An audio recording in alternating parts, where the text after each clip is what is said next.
సీతామనోరాజ్య ప్రియ సార్వభౌమా శ్రీరామ సీతారామ. అరే, ఇలా వచ్చి అలా వెళ్ళిపోతున్నారేంటి? మీరిలా అంటారనే ఏమీ అనుకోవద్దని ముందే చెప్పాను. మీరొచ్చారని సంతోషించేలోపే వెళ్ళిపోవడం ఏం బాలేదు. కాసేపు కూర్చుని వెళ్ళండి. లేదమ్మా, డాక్టర్ అపాయింట్మెంట్ ఉంది, వెంటనే వెళ్ళాలి. సరే, ఈసారి వచ్చినప్పుడు మాత్రం ఇలా వెళ్ళిపోతామంటే ఊరుకునేదే లేదు. ఈసారి మేమొచ్చేది నిశ్చితార్థానికే కాబట్టి మీరు త్వరగా వెళ్ళమన్నా వెళ్ళంలేండి. రమణి, మనం అనుకున్న ఆ విషయం చెప్పు. అయ్యో మర్చిపోయానండి.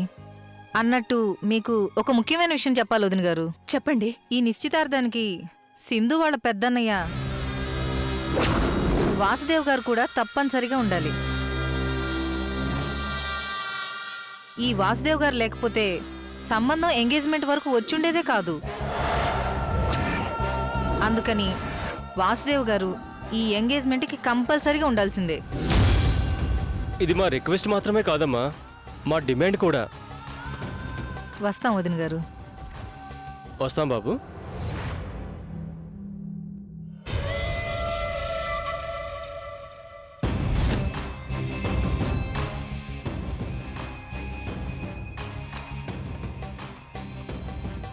విన్నావుగా, వాళ్ళు అడుగుతున్నారు కాబట్టి దేవన్నయ్య వస్తే మీకు బాగుంటుంది, నాకు బాగుండదు.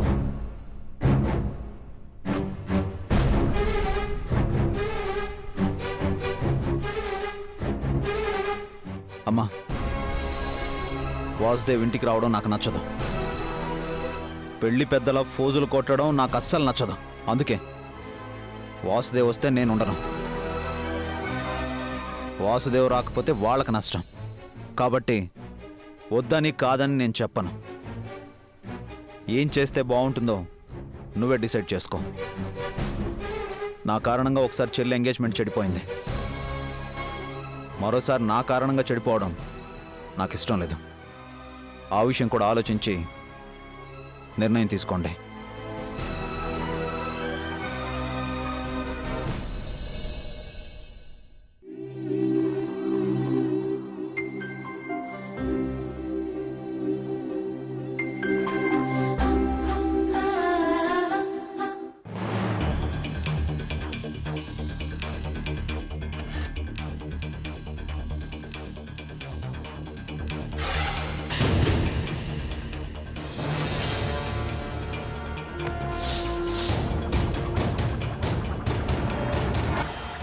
అమ్మా,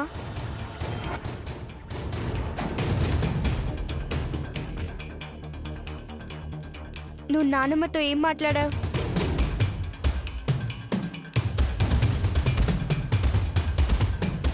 అడుగుతోంది నిన్నే.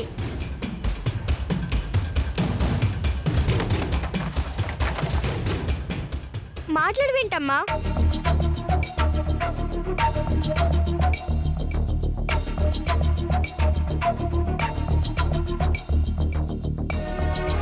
చెప్పమ్మా.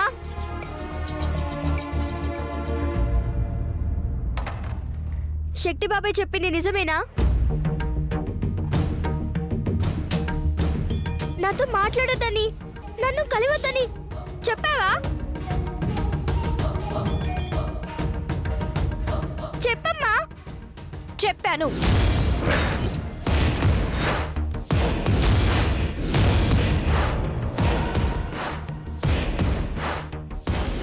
ఎందుకు చెప్పావమ్మా? అలా చెప్పాల్సిన అవసరం ఏమొచ్చింది? నాన్నమ్మతో అలా చెప్పడం తప్పని నీకు తెలీదా? ఏంటి తప్పు? నీకోసం, నువ్వు చెప్పిన మాట కోసం మీ నాన్న నేను కలిసిపోయాం. నేను చెప్పిన మాట కోసం నువ్వు ఆవిడతో మాట్లాడకుండా ఉండలేవా? నీకోసం మేం కలిసిపోవడం ఒకటే కాదు, నీకు నచ్చిన పనులన్నీ చేశాం. నువ్వు రమ్మన్న చోటుకల్లా వస్తున్నాం. నువ్వు చెప్పినవి, కోరినవి నీకోసం మేము ఇంత చేస్తున్నప్పుడు మా కోసం నేను చెప్పినట్టు చేయలేవా నువ్వు? నీ వయసుకి మేం చెప్పినట్టు నువ్వు వినాలి, మేం చెప్పినట్టు నువ్వు చెయ్యాలి. మా ఇష్ట ప్రకారం నువ్వు ఉండాలి. కానీ నువ్వు చెప్పినట్టల్లా మేం చేస్తున్నాం. చిన్నపిల్లవైనా నీ మాటని మేం గౌరవిస్తున్నప్పుడు మా మాట నువ్వు కూడా వింటే నీకు మంచిది, మాకు మంచిది. నానమ్మ నాతో మాట్లాడడం మానేస్తే మంచి జరుగుతుందా? నానమ్మ నేను కలుసుకోవటం మానేస్తే మంచి జరుగుతుందా? ఏంటమ్మా మంచి? ప్రతి విషయానికి ఇంత ఎమోషనల్ గా ఫీల్ అయ్యే నువ్వు మా ఎమోషన్ ని అర్థం చేసుకోలేవా? వాళ్ళు మనల్ని, మనం వాళ్ళని కావాలనుకోవడం వల్లే కదా శక్తి ఇంటికొచ్చి అంత గొడవ చేశాడు. మళ్ళీ అలాంటి గొడవలు జరగకూడదని అలా చెప్పాను. ఆ శక్తి నన్ను ఎన్ని మాటలన్నాడో, మీ నాన్నని ఎన్ని మాటలన్నాడో గుర్తులేదా నీకు? నన్ను మీ నాన్నని కలిసుండమని చెప్పే అంత పెద్దదానివి నువ్వు. నీకు అన్ని తెలివితేటలున్నాయి కాబట్టి నేనెందుకు అలా చెప్పాల్సి వచ్చిందో నువ్వే ఆలోచించు. మీనాక్షి,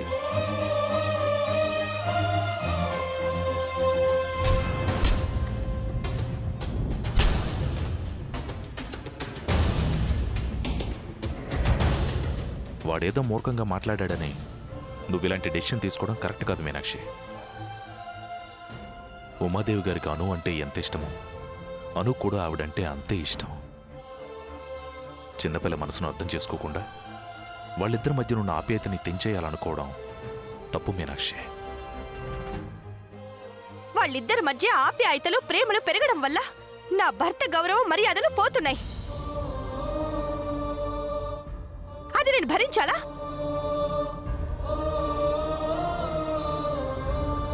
అను ఆవిడతో చనువుగా ఉండటం వల్లే కదా వాడొచ్చి మీ కాలర్ పట్టుకున్నాడు. నా ముందే వాడు నా భర్తని అవమానిస్తుంటే అది నేను భరించాలా?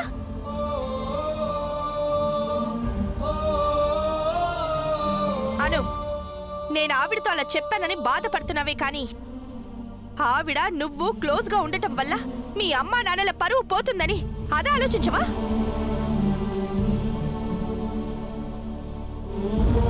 వాడికి మీ నాన్న ముందు నిలబడే అర్హత కూడా లేదు.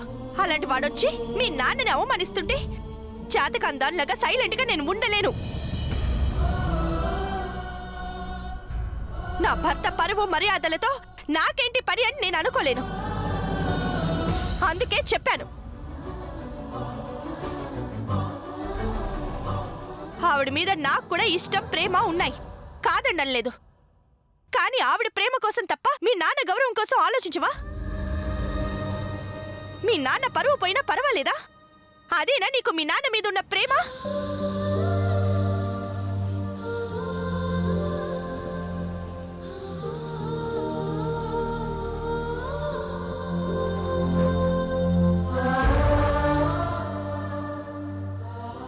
అది కాదమ్మా, శక్తి బాబాయ్ చెడ్డవాడైతే నాన్నమ్మ ఏం చేస్తుంది చెప్పు? నాన్నమ్మ నన్ను సొంత మనవరాల్లో చూసుకుంది. నాకు తన చేతులతో అన్నం తినిపించింది. నేను బాధపడితే తను బాధపడుతుంది. నా కోసం ఏడ్చింది. అలాంటి నాన్నమ్మని నేను ఎలా మర్చిపోగలనమ్మా?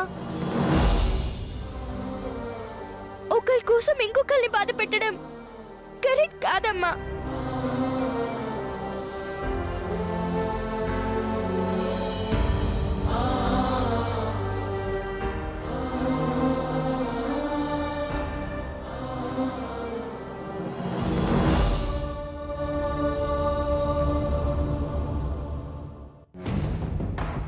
చూడండి, అను నా మాట వింటుంది. మీరు కూడా నా మాట వినాలి. సింధు పెళ్లి సంబంధం సెటిల్ చేశారు కాబట్టి ఇక మీదట మీరు కూడా ఆ ఇంటికి వెళ్ళకపోవడమే మంచిది. వెళ్తే ఏం జరుగుతుందో మీకు తెలుసు, నాకు తెలుసు. నువ్వు చెప్తే అనువే కాదు, నాన్న కూడా వింటారమ్మా.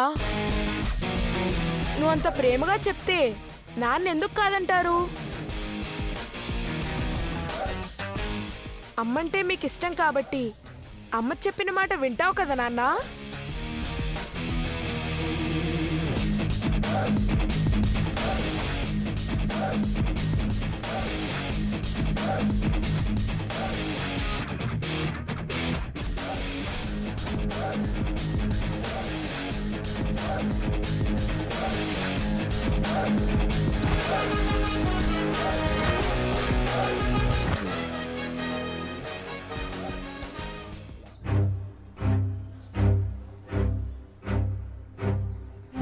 నువ్వు ఇచ్చిన వార్నింగ్తో మా అమ్మ ఇంకా అనుతో చచ్చినా మాట్లాడదు. మా అమ్మ కూడా వాసుదేవ్ తన కొడుకు లాంటి వాడని ఫీల్ అయిపోతుంది. వాళ్ళు అలా ఫీల్ అయిపోవడం నాకు అస్సలు ఇష్టం లేదు. అనుకి మా అమ్మకి మధ్య ఉన్న రిలేషన్ కట్ చేసినట్టు వాళ్ళిద్దరి రిలేషన్ కూడా కట్ చేసి అప్పుడు నేను ఇంకా చాలా హ్యాపీగా ఫీల్ అవుతాను.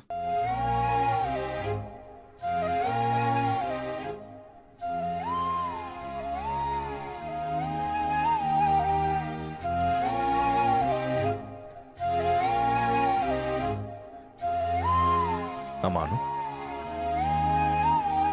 నాన్న, అమ్మ చేసిన తప్పని మీకు తెలుసు కదా నాన్న. తప్పని తెలిసి కూడా నన్ను నాన్నమ్మని విడదీయొద్దని అమ్మకి ఎందుకు చెప్పలేదు నాన్న? చెప్పు నాన్న. చెప్పాలనిపించిందమ్మా. ఇప్పుడు ఏం జరుగుతున్నది, తర్వాత జరగబోయేది అంతా ఊహించాను కాబట్టే ఏమీ చెప్పలేదు. చెప్పాల్సిన టైం వచ్చినప్పుడు తప్పకుండా చెప్తాను. సింధూరపు పూదోటలో చిన్నారి ఓ పాప, ఏ పాపము ఆ తోటలో వేసిందిలే పాగా, ఏమనినే పాడనులే ప్రేమకు తానోడెనులే, ఆ కథ ఎందుకులే. సింధూరపు పూదోటలో చిన్నారి ఓ పాప.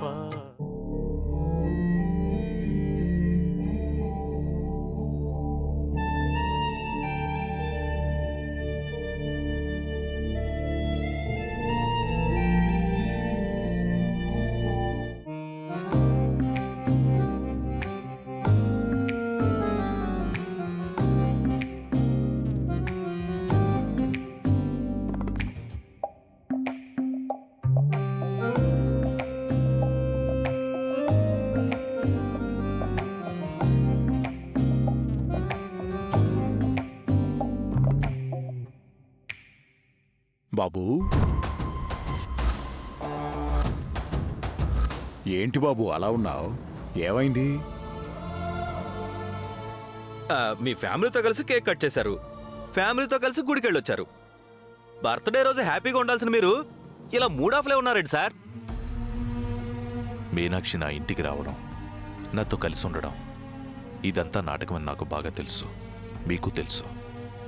నాటకమని తెలిసినా కూడా నా భార్య పిల్లలు నాతో ఉన్నందుకు నేను సంతోషంగానే ఉన్నాను. కానీ మీనాక్షి నిజంగా నాతో కలిసిపోయినట్టు నా కండిషన్స్ పెడుతోంది. కండిషన్స్ పెడుతోందా? కండిషన్స్ పెట్టడం ఏంటి సార్? నేను ఉమాదేవి గారితో మాట్లాడకూడదట, తన్ని కలవకూడదట, మీనాక్షి చెప్పినట్టు వినాలట. ఈ రూల్స్ అన్నీ ఏంటో నాకు అర్థం కావట్లేదు. ఆడవాళ్ళు అంతే సార్, వాళ్ళ మాట వినకపోతే బాధపడతారు, వింటే బాధ పెడతారు. ఈ నిజం తెలుసుకోవడం భర్తల బాధ్యత, తెలిసి కూడా ఏం చేయలేకపోవడం భర్తల నిస్సహాయత బాబు. మరి ఇప్పుడు నేనేం చేయాలి? మీనాక్షి చెప్పినట్టల్లా నేను వింటే తన చేతిలో నేను రిమోట్గా మారిపోతాను. ఖచ్చితంగా అలాగే జరుగుతుంది బాబు. కాకపోతే ఇక్కడ చిన్న లాజిక్ ఉంది బాబు. ఏంటి? భార్య మాట విననివాడు మగాడవుతాడు, విన్నవాడు మొగుడవుతాడు.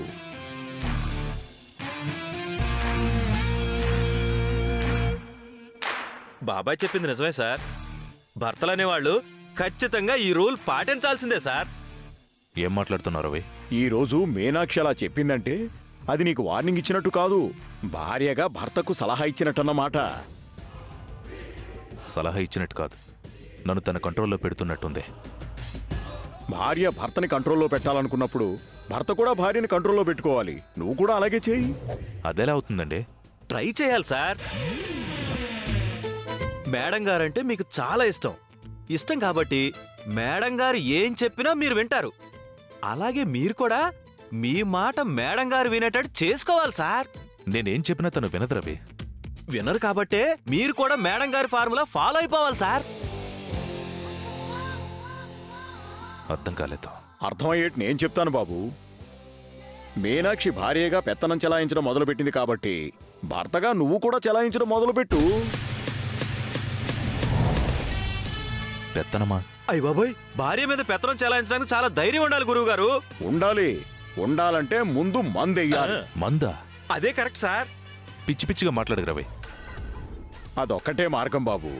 భార్యని ఎదిరించాలన్నా, భయపెట్టాలన్నా, లొంగ తీసుకోవాలన్నా మగాడు మందేయాల్సిందే. మగాడికి ఉత్సాహం, ధైర్యం, ఆయుధం అన్ని మందే బాబు, మందే.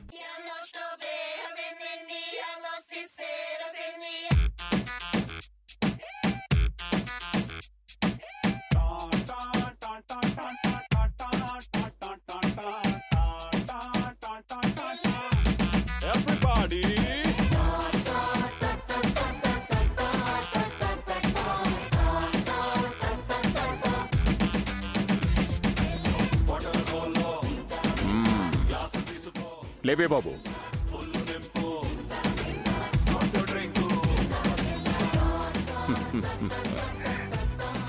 చూస్తారండి సార్, ఎత్తేయండి. భయంగా ఉంది రవి. భయం దేనికి బాబు? మొదటి పెగ్గు కొంచెం చేదుగా ఉంటుంది, రెండో పెగ్గుకి చేదు అలవాటైపోతుంది, మూడో పెగ్గుకి వాగుడు మొదలవుద్ది, నాలుగో పెగ్గుకి తూగుడు మొదలవుద్ది. ఆ రెండు మొదలయ్యాయంటే మేసం తిప్పాలనిపిస్తుంది, తొడ కొట్టాలనిపిస్తుంది. నేర్చుకోకుండా బూతులు వచ్చేస్తాయి, ప్రాక్టీస్ లేకుండా ఫైటింగ్ వచ్చేస్తుంది. అమ్మో, అదే ధైర్యం అంటే. ఎత్తేయ్. మీరిద్దరూ తాగకుండా నేను ఒక్కనే తాగితే? కంపెనీ లేకుండా తాగితే నువ్వు ఫీల్ అవ్వకపోయినా మందు ఫీల్ అవుతుంది బాబు. అది నాకు ఇష్టం లేదు.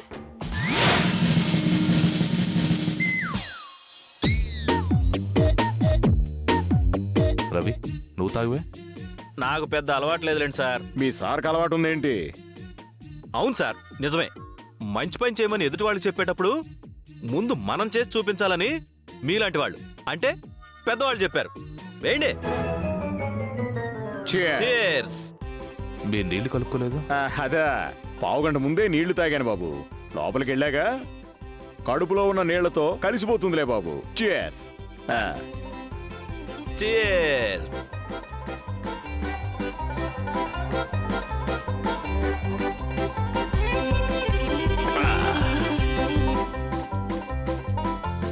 చేర్స్ కొట్టాక తాకపోతే తాగుబోతుల చేతుల్లో గ్లాసు అయి పుట్టమని మందు శపిస్తుంది బాబు.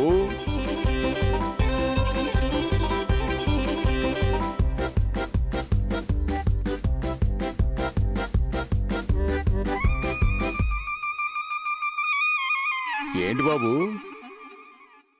పెగ్గు గొంతు దిగట్లేదా? కారం కారంగా ఏదైనా తింటే చేదు టేస్ట్గాను, మంట తిమ్మిరిగాను మారిపోయి భలే మజాగా ఉంటుంది. నీకే మంచి కావాలో చెప్పు.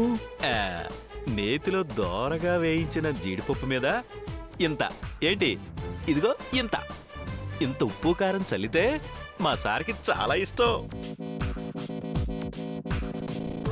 హాఫ్ బాయిల్డ్ ఆమ్లెట్లు, ఉల్లిపాయలు, అల్లం ముక్కలు, జీలకర్ర, కరివేపాకు వేసిన పకోడీ అన్నా, వేడి వేడి మిరపకాయ బజ్జీలన్నా మా సార్కి చాలా ఇష్టం.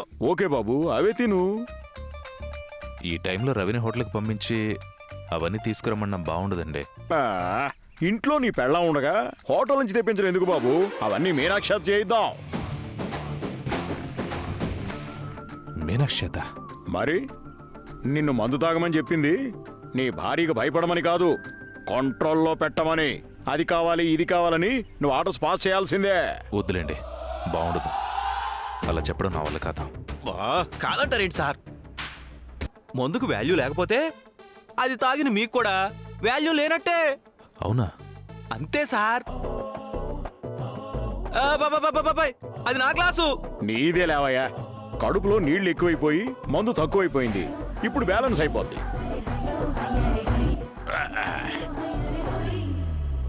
మీనాక్షికి మంచి ఆర్డర్ నేను చెప్పొస్తాను. ఈలోగా నువ్వు ఒక రౌండ్ వేసేయి. ఈ పెద్దయినా డ్రామా సంసారాన్ని కూడా కూల్చేసేట్టున్నాడా? బాబు, ఇంకో ఐటెం కూడా ఏమైనా చెప్పాలా? మీనాక్షి దగ్గరికి వెళ్ళి ఇవన్నీ ఆర్డర్లు చెప్తే గొడవలు అయిపోతాయండి బాబు. ఏ గొడవ జరిగినా అదంతా మందు మీదకి పోతుందిలే బాబు. నువ్వేం టెన్షన్ పడకు.